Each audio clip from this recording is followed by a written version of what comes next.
ঈদ উল ফিতর উপলক্ষে গণপরিবহন চলাচল সংক্রান্ত জরুরি বিজ্ঞপ্তি দিয়েছে বাংলাদেশ সড়ক পরিবহন কর্তৃপক্ষ বিআরটিএ।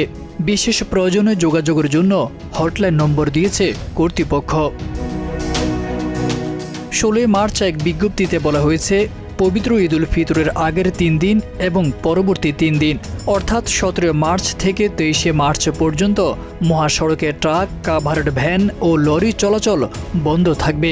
বলা হয়, গুরুত্বপূর্ণ রাস্তার দুই পাশে পার্কিং করা যাবে না। নিত্য প্রয়োজনীয় খাদ্যদ্রব্য, পচনশীল দ্রব্য, গার্মেন্টস সামগ্রী, ওষুধ, সার এবং জ্বালানি বহনকারী যানবাহনগুলো এর আওতামুক্ত থাকবে। যানবাহন চলাচল নিরবিচ্ছিন্ন রাখার জন্য যে কোনো প্রয়োজনে সড়ক পরিবহন ও মহাসড়ক বিভাগের কেন্দ্রীয় নিয়ন্ত্রণ কক্ষের সঙ্গে যোগাযোগের হটলাইন নম্বর 16107, মোবাইল নম্বর 01550051 এবং 0155005657 এ যোগাযোগ করার জন্য সংশ্লিষ্ট সবাইকে অনুরোধ করেছে কর্তৃপক্ষ। তারেক আজিজ খান, প্রজন্ম 24।